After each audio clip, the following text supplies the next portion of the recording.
Madam Speaker, the Premier has been saying that his green plan includes cleaning up contaminated sites. It's not clear what this is in reference to.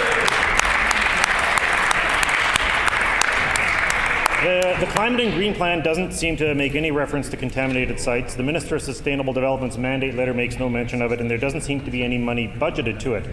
There was a major fire in the St. Boniface Industrial Park yesterday, and I want to thank the fire personnel who put out that blaze, which fortunately was fueled by oil seeds, not by anything hazardous. Well, we are all thankful it was not a contaminated site involving hazardous materials, of which there are many in the St. Boniface Industrial Park. Yeah, just saying. But again, the only references we've heard of cleaning up these contaminated sites appear to be in the Premier's speeches and in PC marketing materials. Can the Premier explain what contaminated sites he's talking about, how much money is budgeted to do the job, and when they'll be cleaned up? The Honourable First Minister. I appreciate a question from the member on a Manitoba topic for change, Madam Speaker, I do.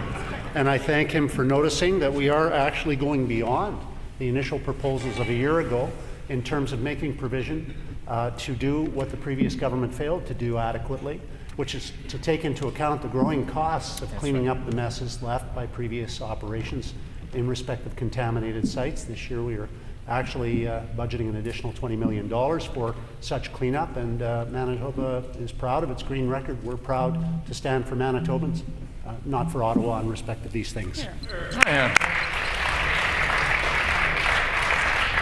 The Honourable Leader of the Second Opposition on a supplementary question. I asked the question again. There are serious concerns about lead and other metal contamination in Weston, in Point Douglas, and in St. Boniface. I know that Manitoba Hydro has had a long-standing practice of budgeting to clean up contaminated sites, especially diesel sites up north. But frankly, this government does have a credibility problem when it comes to cleaning up contaminated sites. This government did nothing with the lead report. It sat on for nearly a year, and then acted only when they realized they could attack the NDP. And that same report that was released a year ago showed a pattern of not publishing reports into lead contamination going back to the 1980s, which includes the Philman PC government, of which the Premier was a member. No one was alerted, and nothing was cleaned up. So it would be great to know if these neighbourhoods are eligible for the cleanup. Again, can the Premier be specific about what kind of sites are going to be cleaned up and when? The Honourable First Minister.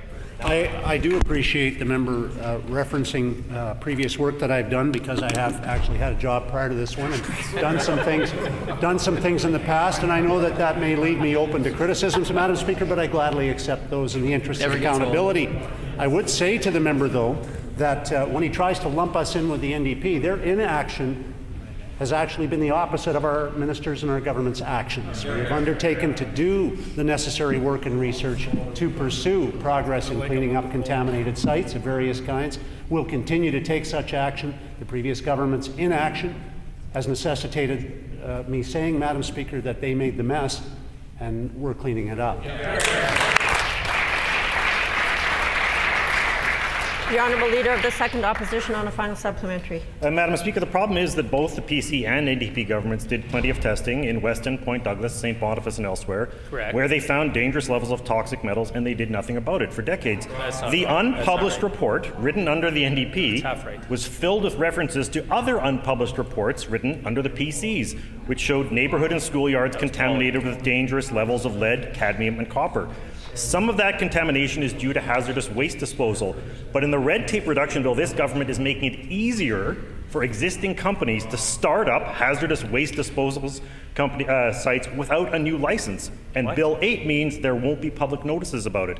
If the Premier is committed to cleaning up contaminated sites, why is he making it easier for companies to create new ones? The Honourable First Minister.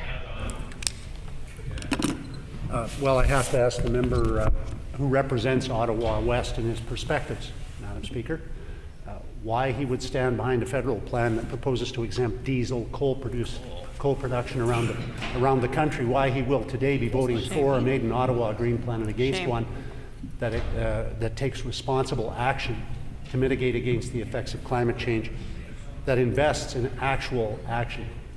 But, Madam Speaker, that is for the member to explain. It is for me to say that our minister has taken the concerns of the people of St. Boniface and elsewhere very seriously, acted promptly, has done the necessary air quality testing, has met with the affected people, has done additional soil testing, has shared the results with households, is doing further investigative work into this, and we are committed as a government to cleaning up the mess we inherited from the previous NDP government. The member should applaud this minister for initiatives in that respect.